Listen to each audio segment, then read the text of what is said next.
fly with the legends, and now we see his Rainbow Dash cross-examining. I would do anything to fly with them, anything in the world. What's wrong with that? Gasp. She's not helping herself. Rainbow Dash realizes her mistake. Well, not anything. Actually, those were your exact words. Anything. She opens her mouth to retort, then notices the stern look from the judge and the smug look from the prosecutor. She slumps, her chances rapidly slipping away.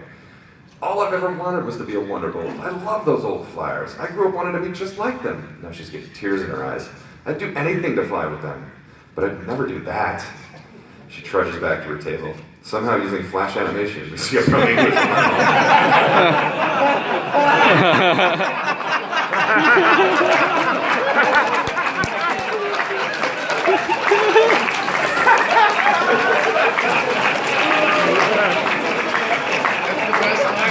That's probably the best paragraph I've ever written.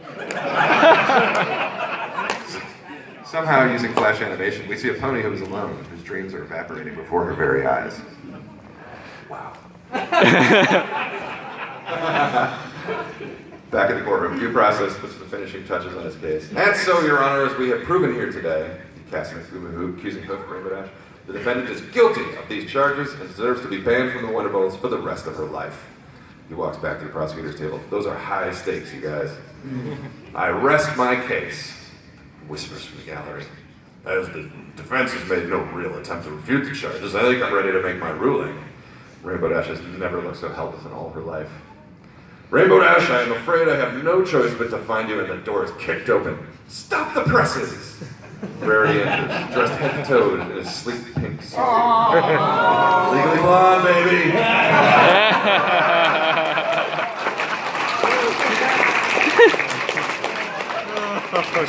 She's flanked by the stylist from the Canterlocks Beauty Salon.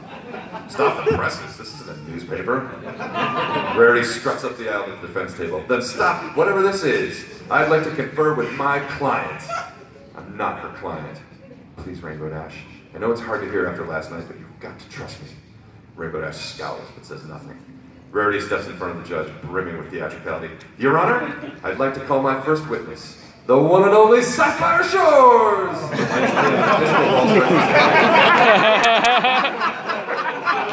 Sapphire Shores enters with full diva music playing and does a sassy strut to the witness stand.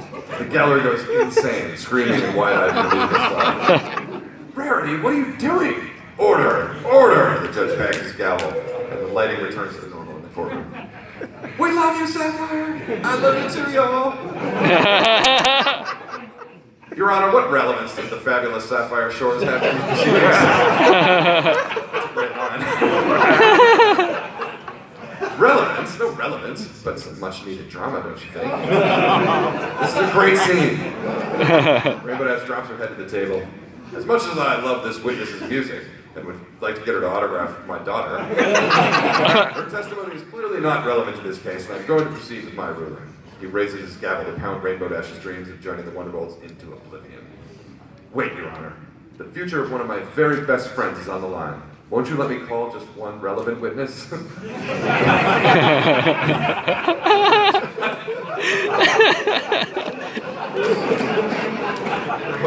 whole plan is just to call an irrelevant witness. The judge eyes her sternly. Very well. One. Sapphire Shores struts back to the gallery, giving Rarity a note. Go get him, girl. Your Honor, the defense calls wind shear to the stand. The gallery erupts again. How long are we going to let this fashionista make a mockery of this court? One witness, Your Honor. Sometimes you have to brush the mane to find the kinks. The stylist nods sagely, that's right. I'll allow it. Mr. Shear? Windshear can barely disguise his contempt as he trudges to the witness stand decked out in his full uniform. Rainbow Dash, haven't you had enough time in the spotlight? Now you're going to humiliate one of the greatest flyers in history? I'm not going to humiliate any pony. I'm going to prove you innocent. Proceed, counselor. She steps forward. Windshear is beyond intimidating. How are you today, Mr. Shear? Just lovely. Yourself? The gallery laughs. Rarity's flustered. She's kind of losing it a little bit here. I'd like to ask you a question about the Wonderbolt's uniforms. Then maybe you'd like to bring Sapphire Shores back up here. The gallery laughs again. The silk in your performance uniforms are made from... The silk your performance uniforms are made from is only produced here in Canterlot, isn't that right? If you say so. And instead of ordinary silkworms, it's made from incredibly rare milkworms whose silk is waterproof. Lady, did you call me up here to talk about worms and fashion? Because I don't know which is more meaningless. Rarity's eyes hardened at the insult to her vocation. Fashion is not meaningless. What is the point, counselor? She locks eyes with her stylist at Sapphire Shores, then looks at poor Rainbow Dash, who is living her worst day. My point, Your Honor, is sometimes a blonde isn't really a blonde, and silk isn't always a silk. I think we've seen enough, Judge. You framed Rainbow Dash, didn't you? At Windshear, the gallery erupts. The judge bangs his gavel. Order, order! You sabotaged yourself, isn't that right? You don't have to answer that. No, I'll answer it. A hush falls over the courtroom. Lady, we live in a world of clouds.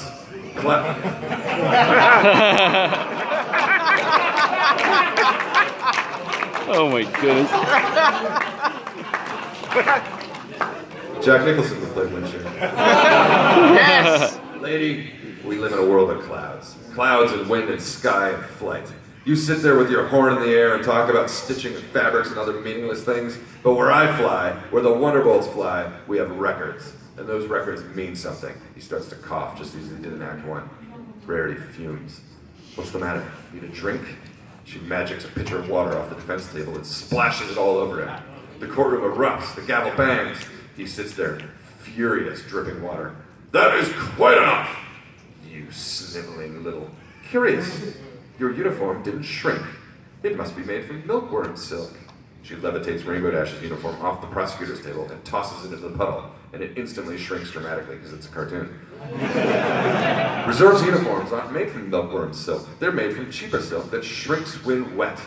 What's your point? She magics a scrap into the puddle. It doesn't shrink. It seems the scrap in your room didn't come from a Reserve's uniform, did it, Mr. Shear? Windshear grinds his teeth. He's furious. So I'll ask you again. Did you frame Rainbow Dash? I did what I had to do. Did you frame Rainbow Dash? You bet your horn I did. That snot-nosed little punk was gonna break my record. I worked my whole life for that record, and I'm never giving it up to some pony as arrogant as her. Chaos in the courtroom. Rainbow Dash is slapjawed. Your Honor, I demand a recess. Overruled. I saw the way she treated those ponies at the stadium. I saw her tear her uniform showing off in front of me. We dissolved to a bunch of fantasy sequences of what actually happened. Windshear watches Rainbow Dash do his trick. She doesn't notice her uniform snag and a small piece tear off. Later, he takes the discarded bowl of alfalfa dip from near the trash, swipes the horse tack, and then he scoops up his pencils. That night in his room, he tests the window, which is jammed tight. He tries the door, and the alfalfa dip is already set, making it impossible to move. He tears a small piece from his own uniform and plants it near his bed, then lays down and straps himself in. We dissolve the courtroom back to reality. Guards have arrived now to take him away. I know what I did was wrong, but she was going to steal my legacy. They just want to put me out to pasture. Your Honor, this is an outrage. You just let a fashion designer insult a decorated member of the Wonderbolts. As Rarity passes by, she says, "What's the matter, Mr. Prosecutor?" Flip survey. Can't handle the truth.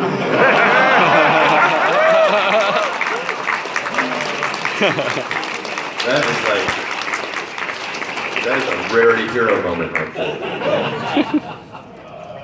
She embraces Rainbow Dash with tears in her eyes. You did it! I can't believe it! I knew you were innocent. I just needed to prove it. It took going to the salon to clear my mind. I'm so sorry I doubted you, Rarity. It'll never happen again. As they take Windshear away, he passes by Rainbow Dash. Listen, kid, I'm sorry. What I did, it's unbecoming a Wonderbolt. I hope someday you do break that record. I don't deserve to hold it. There's a beat where Rainbow Dash is unreadable. Then, with immense dignity, she salutes. He salutes back. That's a moment right there. Then the guards haul him off. We did it! And another happy dance. That's where their clips go like this. We're back on the Camelot Express. The train approaches Ponyville Station. What a weekend. Tell me about it. I'm going to be a different pony after this experience. It's time to make a real effort to keep my ego in check. Here. But the most important thing I learned, never stop believing in your friends. I can't believe I doubted you, Rarity. I'm sorry. Let us never speak of it again. So we're not telling the others?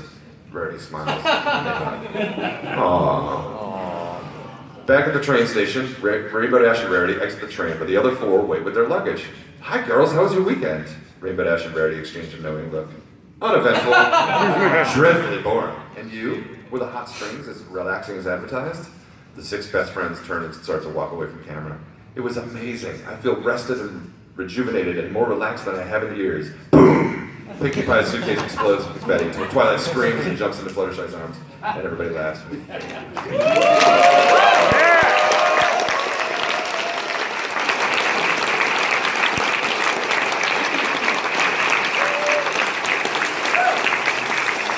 wasn't bad.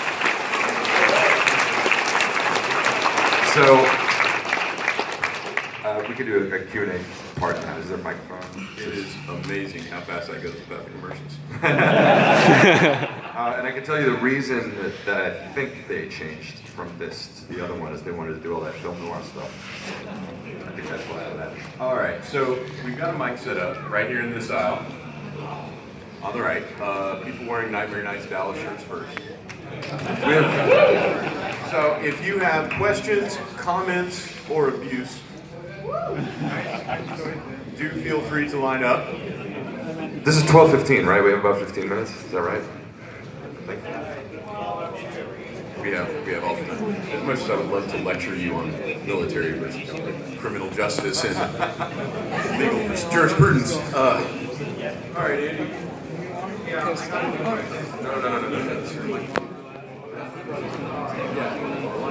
Yes, sir. That was really fun. I was curious if there are other things that you pitched over and over and over and over and over again, and they didn't say yes. Yes. I'm bending fences. I tried to do that a bunch of times. Yeah. I couldn't get any traction with it until I was the one who decided. And I was like, oh, I'll do that one. I like that one. Those are this one and that one are the two that I really tried multiple times to do. I had one I liked where in season 5 we were trying to figure out what it actually meant for Twilight to be a princess. And so I was going to do one where she needed her own royal guard. And we learned that Big Macintosh has always had dreams of being in the Royal Guard. So she takes him in, but he's really bad at it. And so it's this she doesn't know what to do. She doesn't want to upset her, one of her best friends, Applejack, but he's really bad at it. So yeah, get in the line. Yeah, so those sure. Yes. One's more of a comment than a question, but the other is, I did love the Phoenix Wright courtroom, reference you did. And second of all, how long did this take for you to write? Because trust me, my ship fix take way longer than this. Hey, it's true, you probably all written one yourself. You do various versions. There's an outline first and then the script. Yeah, but this was pretty quick because I really had so much fun with Rarity, Legally Blonde, and I love Rarity. She's my favorite character. So this was pretty quick. A lot of the business of like, the piece of fabric and the pen, the stuff that doesn't really matter, that took a long time to, figure out. But it doesn't matter anyways. The point is the friendship between the two of them. Derek can show up without wings. All right. All right. This is kind of off topic, but what was the message you were trying to send to the fans with Fame in This Fortune? I wasn't sending any message. That was not my idea. I was forced to write that one. I tried to turn it into something I liked, and I was shot down. So. What was the lesson? What's that? What was the lesson behind it? What was the lesson? Yeah, that they wanted it to be? Yeah. It's awful. The problem I had with that episode, I kept saying, "Who's learning the lesson? I don't understand what the lesson is." And they said the lesson is, they said the main 6 are learning the lesson. And I said, what are they learning? They didn't do anything wrong. And the lesson they were learning is sometimes when you put yourself out there publicly, it can backfire on you. And I said, well, that's a horrendous lesson to teach kids. And they said, well, write it. So, there you go. Keep your heads down and buy our toys. Yeah, exactly. First off, thank you for coming. So I know that at conventions, people like to come up and pitch you ideas. What's the craziest idea somebody's pitched to you? G-rated.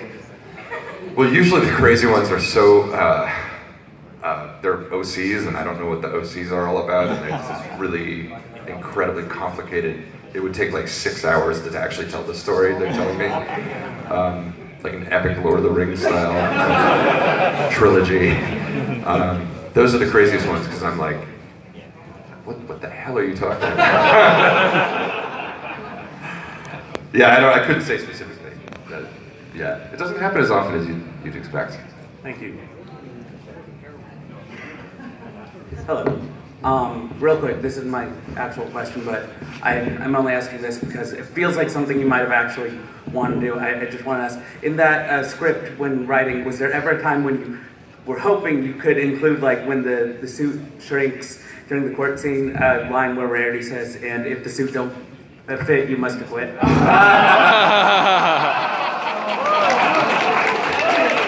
That is a great line. That's a great line. Nicely That done. would have gotten the episode. But I wanted to ask, how is it when writing the episode? Do you like working it around like the morals and stuff, or do you ever make them? Does it feel more shoehorned in and like something that you didn't always want to include, but you know you have to because of the type of show it is? I always think it comes out of, I try to start from like, what's funny? Rarity is the least competent person to defend Rainbow Dash. Out of the whole main 6, even Fluttershy do a better job than Rarity. She's the worst possible person to be in this pony to be in this position, so that's where I started from. And then, what's funny? How can I make this funny? And then all the character stuff comes out of the story, because you know, Rainbow Dash believes in her first. Rarity does something that Rainbow Dash thinks is kind of a betrayal, and it is, but it ends up saving the day. So it's all about the two of them believing in each other, doubting each other, and that stuff kind of comes out along the way. That's what I loved about this story, was that stuff's built into the story, is the character elements of it. And things like Slice of Life, you know, it's a big, silly joke fest, that's all it is. But at the end, what the mayor starts saying, and when the fireworks go off, it's like, oh, this all actually did mean something. So I love that stuff, and hopefully it comes out of the story. Oh yeah. Well, thank you very much. Thanks. Hi. Hey. So first of all, thank you for the crossover of Legally Blonde, Patton, and A Few Good Men that I never knew I needed in my life. Of course. So when you do references like this, do you think it inspires the younger kids and generations that have no clue about these movies to further investigate or find out where the references are panning to? I don't know. I mean, I think about like when I would watch Bugs Bunny and there was Humphrey Bogart was there, and I didn't know who that was, and I don't know if it inspired me to look. What it did was when I watch it now, I'm like, oh, that's very clever. So if a kid watched this, they wouldn't know what Legally Blonde is, but the parent would. So I don't know. I suspect they wouldn't pick up on any of that stuff, but it doesn't matter. They're still enjoying their ponies in the courtroom. Maybe they're not. Kids love the courtroom, right? Also, can we get a Bend and Snap Rarity music video? Yeah. Hello. Hey. This is less of a question and more of a request. I've been coming here for 4 years now, and for 3 of those years, you have been here. The first year I was here, I got you to sign a toothbrush. Yeah, I remember that. And all the other years, I've seen people with little yays on their hands. I have in my hands right here an industrial strength permanent marker. Yeah. Will you sign this? My hand right now. Are you serious? Yes. If you want.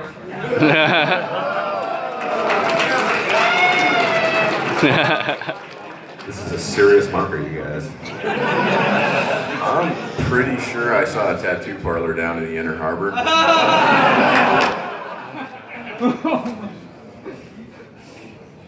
That's a signature right there.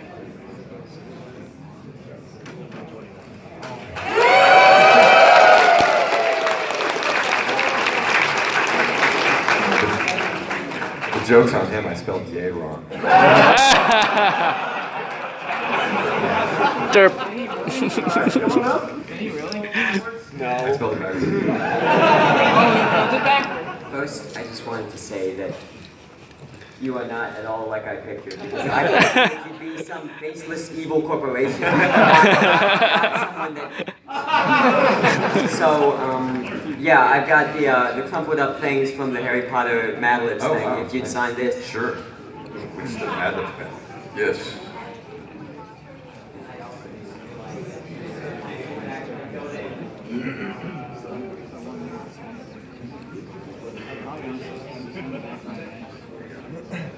Thanks, AJ. on up. We've got a few minutes left. Should be just enough time to get everybody in. I actually have a couple of questions, but I think you can only take one at the moment. I heard from one of Josh Scorcher's videos that it was an interview where you said that the episode Fame and Misfortune is not how you really feel about the fandom, and that if you wanted to get a good example of that, we should go look at the episode Slice of Life. That's exactly right. And my question for you is, would you consider the episode Fame and Misfortune to be the opposite of the episode Slice of Life? Yes. Yeah, I think it's really mean-spirited. I think it's, I don't understand why we would want to take these Towns ponies that we've come to know and love for 7 seasons and just make them be jerks for the whole time. That's not what it's about. Slice of Life is what it's about. You know, it's the love.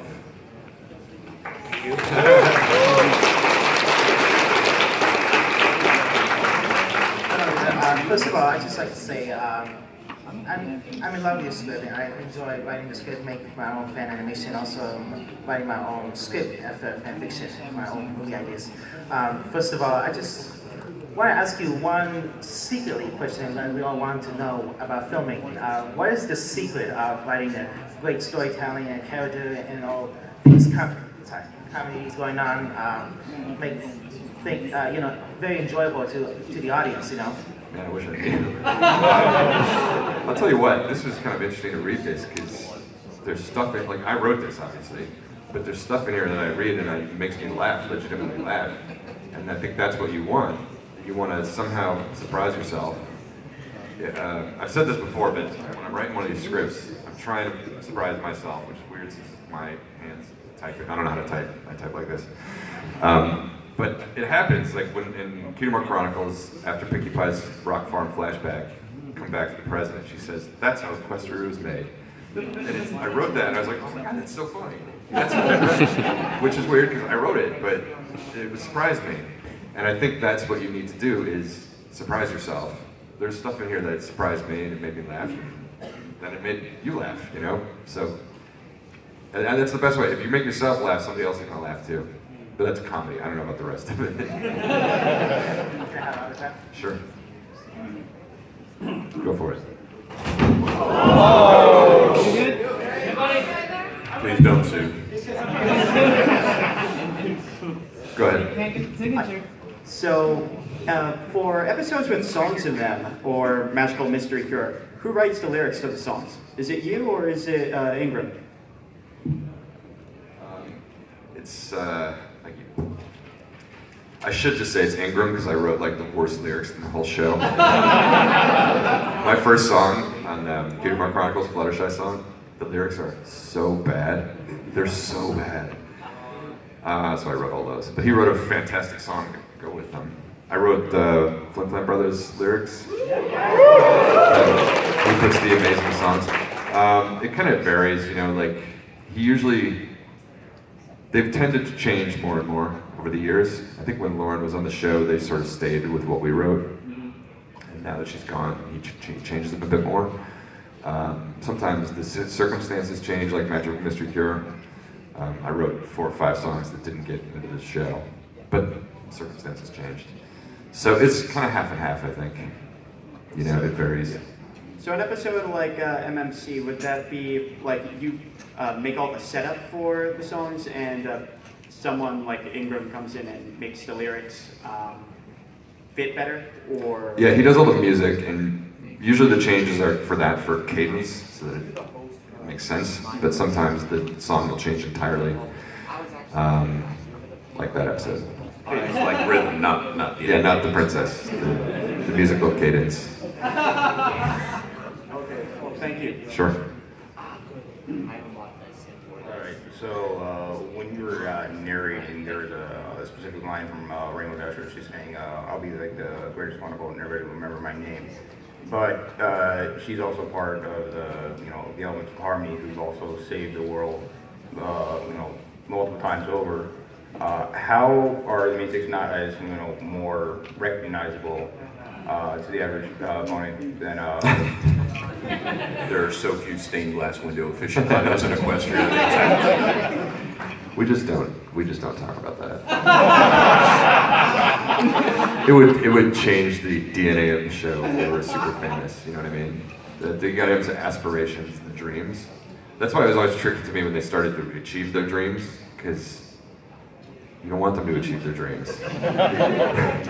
That's why this Rainbow Dash is pretty good, because you can put her in the reserves, which is just a little step forward, or she can meet them like she did in Sonic Rainbow, and it's just a tiny little step forward. You can give her little bits along the way, but once they achieve their dreams, then it's like, now what? Everybody in Equestria knows them. Now what? It's not the same show then. So I think, yes, that you're absolutely right. Everybody would know them, but we're not going to talk about that. Nobody knows them. Yes. All right. Everyone should get their M.A. Larson autographs tattooed aside, and all gag jokes aside. Do you think they'll bring you back for episode 200? And if not, do you think they could at least put your commercials in so people can buy your books?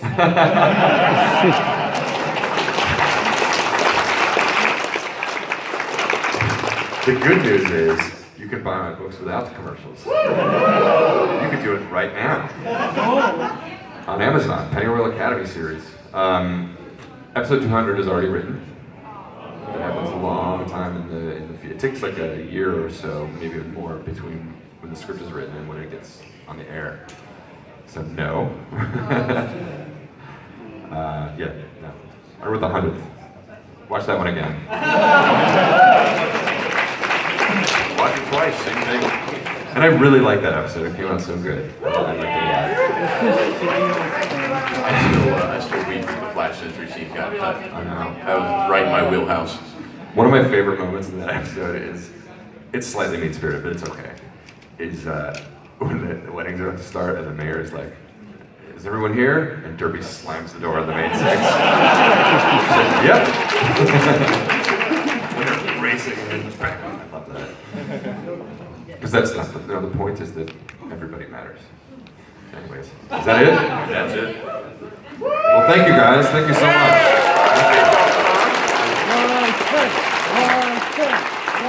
Larson!